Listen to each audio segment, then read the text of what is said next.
Monsieur Gérard Huyot, représentant le ministre, Mesdames et Messieurs les élus, chers consoeurs, chers confrères et tout simplement chers amis. Monsieur Gérard Huyot, merci d'avoir d'abord accepté de remplacer au pied levé le ministre qui a été empêché à la dernière minute. Alors, vous savez qu'au sein de notre ordre, nous sommes ni de gauche ni de droite, quoique nous ne faisons pas de politique. Et le seul parti qui nous rassemble est celui de l'entreprise. Mais pour autant, la présence d'un représentant du gouvernement nous honore. Elle est le signe d'une reconnaissance pour les professionnels du chiffre et du conseil de cette région. Et nous l'interprétons aussi comme une invitation au dialogue, à l'échange et au débat. Il faut dire que les sujets dont vous avez la charge au sein du Conseil de la simplification sont au cœur de nos préoccupations et celles de nos clients, c'est-à-dire les chefs d'entreprise. Vous représentez le ministre Jean-Vincent Placé, secrétaire d'État chargé de la réforme de l'État et de la simplification. Je sens et je sais que sur ce thème de la simplification, vous êtes partout et toujours attendu au tournant. Autant vous dire, tout au go, nous faisons partie de ceux qui ont 1000 raisons de vous interpeller. Dans une première vie, le ministre a été auditeur financier, donc il connaît bien l'économie, et cette question de la simplification des procédures vous préoccupe. Or, j'ai lu récemment sur votre site Internet que la France figurait parmi les plus mauvais élèves au niveau international. 120e sur 144, si on en croit un classement produit par le Forum économique mondial. Vous savez comme nous l'impact que pourrait avoir une vraie politique de simplification sur l'économie.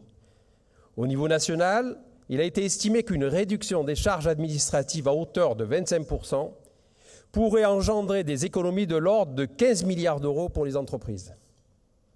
Enjeu de compétitivité, enjeu d'attractivité, enjeu de croissance, lever les verrous de l'activité et de l'initiative, arrêter d'ajouter des virgules inutiles aux textes de loi, eux aussi trop nombreux, permettrait, en tout cas permettre aux chefs d'entreprise TPE, PME, aux indépendants de s'attacher à l'essentiel, c'est-à-dire leur savoir-faire, leurs services, leur production, et non pas se noyer dans un maquis administratif toujours plus dense. Ces enjeux, les experts comptables en sont les témoins au quotidien.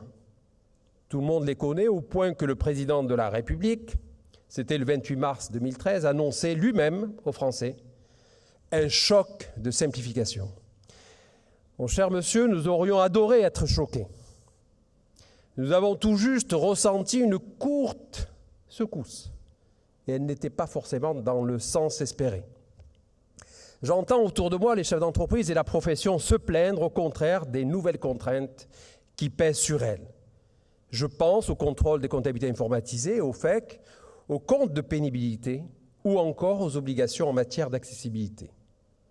Nous, experts comptables ou commissaires aux comptes, qui sommes au contact quotidien avec les chefs d'entreprise et notamment les PME, nous constatons que les textes, les normes et autres obligations sont élaborés pour les grands groupes alors que le tissu économique de nos entreprises françaises relève plutôt des petites et moyennes entreprises. Tout n'est pas négatif, incontestablement. L'administration a fait des efforts dans sa mutation numérique.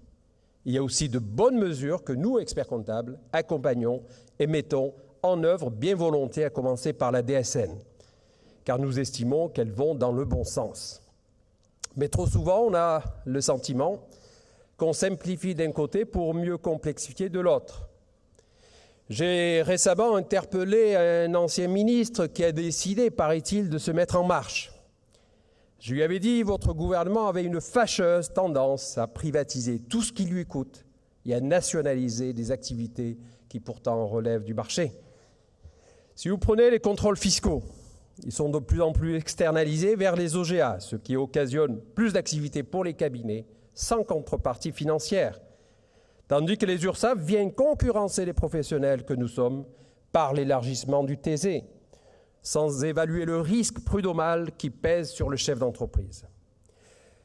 Manuel Valls lui-même est venu nous dire à notre Congrès national qu'en matière sociale, nous étions les mieux armés pour accompagner les PME. La vraie simplification, ce n'est pas l'établissement d'un bulletin de salaire, mais c'est bien le nombre de conventions collectives qui existent dans notre pays. Plus de 700 conventions collectives. Voilà la simplification que les PME et leurs conseils attendent, un code de travail simplifié. Monsieur le représentant du ministre, vous connaissez les 5 propositions baptisées Eureka que la profession avait présentées à Emmanuel Macron. La première, c'était l'instauration du compte numérique de l'entreprise. La seconde, instaurer une fiscalité anti-délocalisation pour l'exploitation des produits de la recherche. La troisième, créer un statut unique et évolutif de l'entreprise individuelle. La quatrième, supprimer tout simplement la collecte de TVA dans les relations B2B. Et enfin, la cinquième, créer des contrats de projet en matière sociale. Je vous demande d'être notre porte-parole auprès du ministre en retenant simplement la proposition numéro 3. Créer un statut unique et évolutif de l'entreprise individuelle, proposition qui fait consensus et qui est soutenue par l'ensemble des parties prenantes. Vous pouvez soutenir cette proposition qui a une chance peut-être d'aboutir avant la fin de cette mandature. Merci de votre visite et saluez le ministre de notre part. Et bienvenue au 4e congrès régional des experts comptables et des commissaires aux comptes. Merci. Merci bien évidemment de m'accueillir ici. Merci pour ces propos, je dirais, très sympathiques. Je voudrais remercier les présidents, M. Lakila et M. Ibanez, d'avoir eu cette demande auprès du ministre pour venir vous parler de simplification. Dans votre intervention, Monsieur le Président, vous avez indiqué la présence d'un représentant du gouvernement. Alors, je vais vous décevoir. Je suis effectivement le secrétaire général du Conseil de la simplification, mais je suis d'abord dirigeant d'entreprise et je ne suis pas du tout en tant que représentant du gouvernement. Le ministre qui se faisait un vrai plaisir de venir, je vous l'ai dit, je vous le redis. Malheureusement, vous avez le Premier ministre qui est déjà sur Marseille. Il n'était plus possible dans le cadre des préséances qu'un autre ministre vienne. Donc, il vous présente toutes ses excuses. Et je peux vous dire, il m'a dit surtout tu me diras comment ça s'est passé. Donc, je lui dirai que ça s'est passé comme vous voudrez que ça se passe. Parce que j'ai entendu tout à l'heure aussi qu'il pouvait y avoir un peu de discussion, bien évidemment. Vous avez aussi, bien évidemment, insisté sur beaucoup de points et sur un sujet des 700 conventions collectives. Vous avez tout à fait raison. Mais le travail que l'on mène actuellement de réflexion, c'est de voir comment on pourrait ramener tout ça à une quarantaine. Je peux vous dire, étant moi-même dirigeant d'entreprise, que ce n'est pas très facile d'expliquer à un président qu'il n'aura plus de fauteuil. Donc là aussi, il faut peut-être que nous, dirigeants d'entreprise, on se prenne aussi par la main sur ce sujet. Donc, le principe, et vous expliquez un petit peu ce qu'est l'objectif qui a été fixé, vous le rappelez, il y a eu vous l'avez dit tout à l'heure, le président de la République qui a décidé de faire le choc de simplification, qui très souvent n'est pas, vous l'avez dit vous-même, pas forcément perçu comme un vrai choc. Donc ça, c'est une possibilité de vous montrer ici qu'effectivement, l'action de simplification avance. Juste un tout petit peu de rappel. C'est en 2013 que le président de la République avait demandé à un parlementaire, Thierry Mandon, d'écrire un rapport sur la simplification. Il l'a fait, et il l'a fait dans une démarche très intéressante qui est une démarche collaborative. C'est-à-dire que ce qui a été généré après, c'est le Conseil de la simplification, où il y a autant de représentants de l'entreprise que de représentants de l'administration. Donc ça, c'est un point qui est important. Et je vais commencer à vous dérouler, si je ne me trompe pas. On va comme ça. Voilà, donc le point c'est simplifier. L'objectif c'est simplifier pour améliorer la compétitivité des entreprises dans le respect des garanties collectives. Et là, vous avez donc bien évidemment la prise en compte de toutes les entreprises, des grandes, des petites, mais on a voulu, et c'était là la volonté en même temps au niveau du Conseil, que ça touche particulièrement les PME, TPE. Donc faciliter, bâtir une relation de confiance, parce qu'en France, contrairement aux pays anglo-saxons, on est très souvent dans la défiance. On ne fait pas confiance. Donc là, l'objectif qui a été mis en avant, c'était de bâtir une relation de confiance entre l'administration et les entreprises. Donc supprimer les normes inefficaces et inutilement coûteuses, ça c'est quelque chose qui est attendu par tous, et stabiliser l'environnement juridique des entreprises. Alors pour chaque point, bien évidemment, il faut savoir que dans la fabrique de la loi,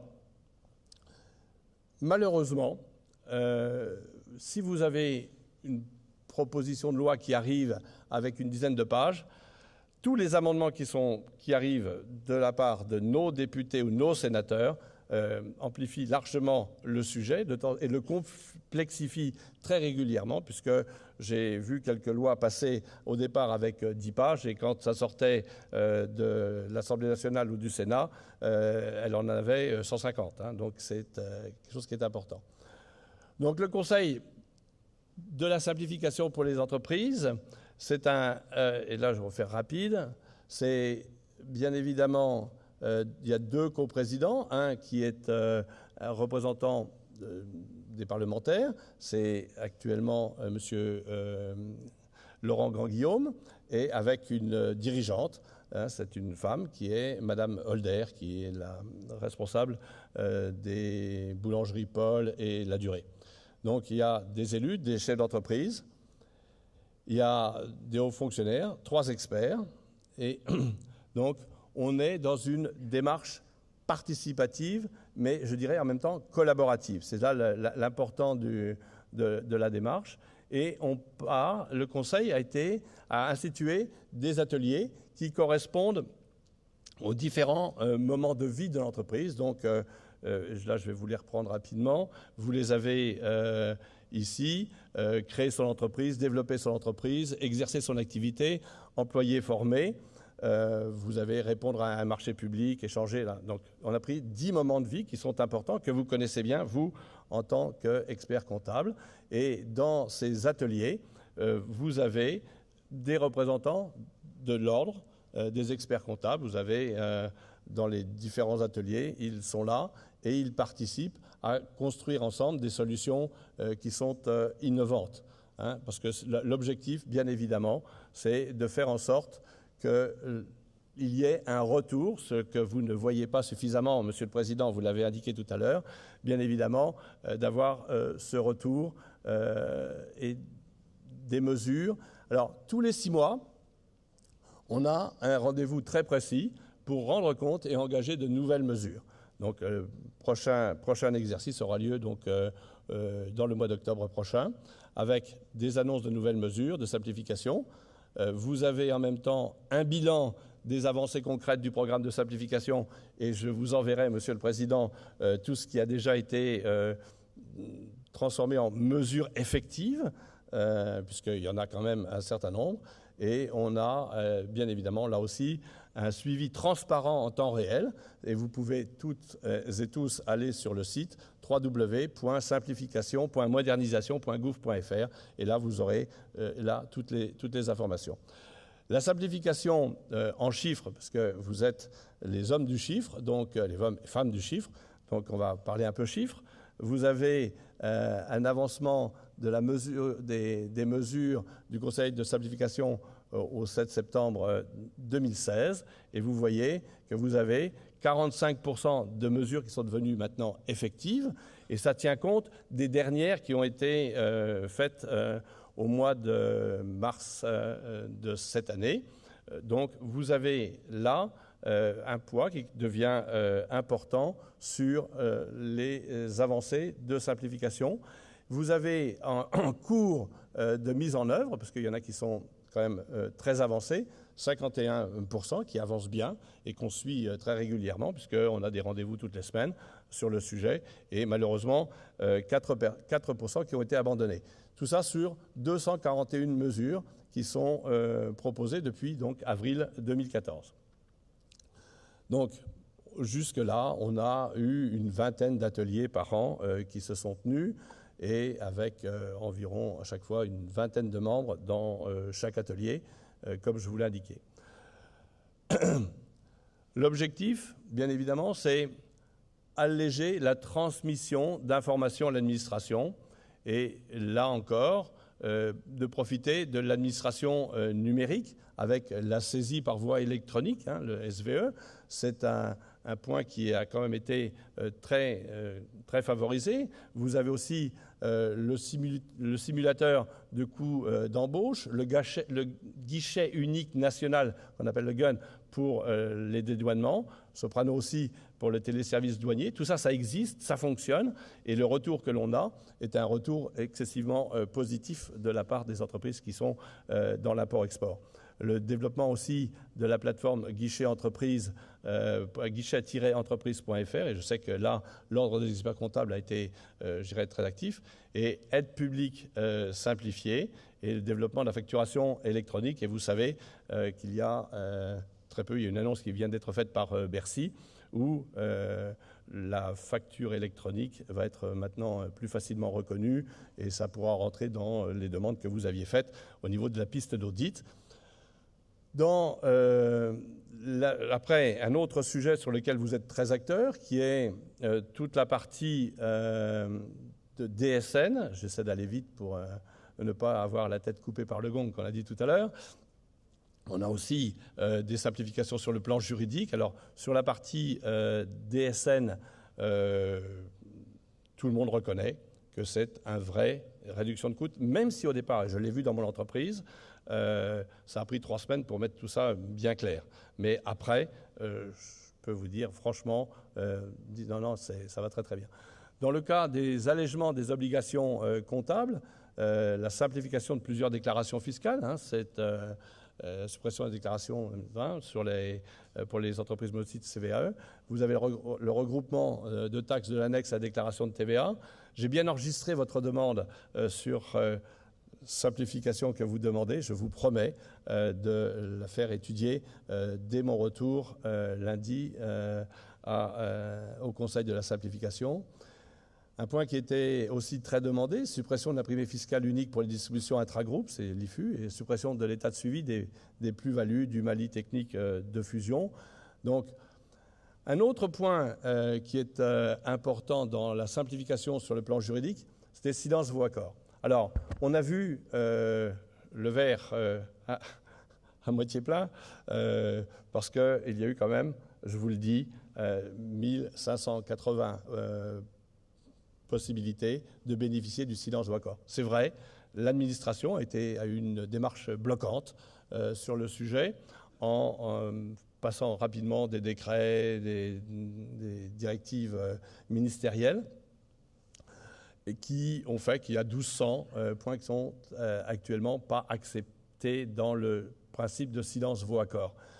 C'est quelque chose que nous allons reprendre petit à petit en discutant avec les différents ministres pour faire en sorte qu'on retrouve une plénitude de l'action, du retour sur investissement qu'on avait mené sur silence vaut accord. Il faut qu'on ait une administration qui soit plus rapide, plus répondante sur le sujet. Vous avez parlé tout à l'heure des statuts simplifiés avec, bien évidemment, et là je vais vous faire une réponse tout à fait intéressante, dans la loi Sapin II, la loi Noé qui était du ministre que vous avez indiqué tout à l'heure qu'il était en marche. Donc cela ne sera pas effectivement porté de la même façon, mais la loi Sapin II va intégrer, je dirais, une grande partie des demandes que vous avez faites de ce que j'ai pu déjà lire dans le projet de loi. Le libre choix du statut juridique donné aux professions de droit, c'est un débat que vous avez eu et qui a été porté. Des simplifications à destination des experts comptables, assouplissement des conditions de participation au capital des sociétés d'expertise comptable, développement des activités des experts comptables. Donc tout ça a été largement mis en avant. Et je voudrais, là encore, vous rappeler que vous êtes, vous, toutes et tous, partie prenante à la simplification. Vous pouvez dès à présent faire remonter vos propositions sur le site que vous voyez affiché ici, c'est www.faire-simple.gouv.fr. Je voudrais simplement attirer là aussi votre attention sur le fait que il y a beaucoup de demandes, mais il faudrait réduire le taux. Là, on n'a pas de possibilité d'agir. Ce n'est pas pour nous considéré comme de la simplification. C'est clair, c'est une décision fiscale de gestion de gouvernement. Et nous, on n'a pas la possibilité de dire, ben non, ce n'est plus 15%, c'est 12% et tout. Je sais que beaucoup de demandes qui arrivent sont faites ainsi. Vous rappelez que vous avez donc beaucoup de sources qui sont à votre disposition pour vous renseigner plus avant sur la simplification. On a un blog, simplifier-entreprise.fr. On a aussi un compte Twitter, c'est Simplitz. Vous avez aussi l'avancement du programme de simplification que je vous indiquais tout à l'heure avec simplification.modernisation.gouv.fr. Donc, je vous invite à collaborer et à nous apporter